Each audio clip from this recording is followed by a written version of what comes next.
Hey guys, this is Katie here, although I'm feeling more like Dylan right now, to be honest. I'm finishing a cigarette, so pardon me. I'm also trying not to use commands, so I'm sorry about that. Um, I'm thinking about that subject though, because it's pertinent to this video. And I will give a warning that in this video, I do outline some commands that we gave to our own system, so that may be triggering. Anyways, normally I don't read from anything, although we do often read our own thoughts on the inside because we're autistic and a survivor of MK, and so it just makes sense to do it that way. But this time I'm actually going to read from something that I wrote. It was an email that I just sent to a friend, and I realized that I phrased things so succinctly and skillfully that I think that this will be best if I just read what I said. Otherwise, I might just get too scrambled in trauma and not say everything that I should. So, here you guys go. We wrote, this is mostly the email, but we changed a couple of things so that it flows better in video form. For the past few months, I've been staying in a shelter, trying to move forward in my healing and my life. One of the managers, who is probably under mind control, took interest in me when I first got there. I was attracted to him but felt unsafe, so the system did its best to sabotage, while alters who were attracted, I wrote alters who were attached.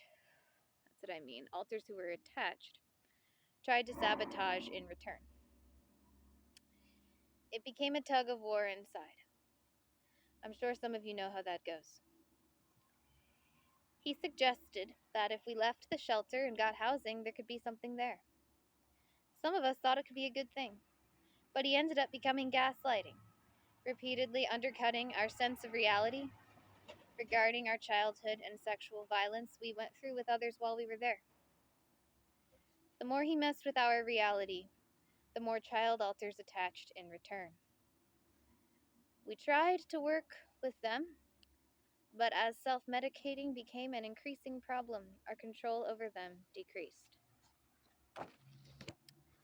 Eventually, he pushed us to a point of despair, where we almost self-destructed in a really severe way. We managed not to, and some alters suggested we write out how he made us feel for our healing, while we worked on finding another place to go. He actually said he'd call in a favor for us to get housing, so we were waiting on that. LOL. These alters told the littles to write a letter addressed to him with the following instructions. Don't give it to him. Be serious. Don't use humor. Don't talk about your sexual feelings. Mention your overall feelings for him if you need, but not too much. Focus on how he has negatively impacted you by gaslighting. And don't talk about other people, especially other staff. Just focus on what's happened with him. This all sounds great, right? And it would have been, except we had taken medication prescribed from a dental thing, and an alter got confused and inverted all the directives.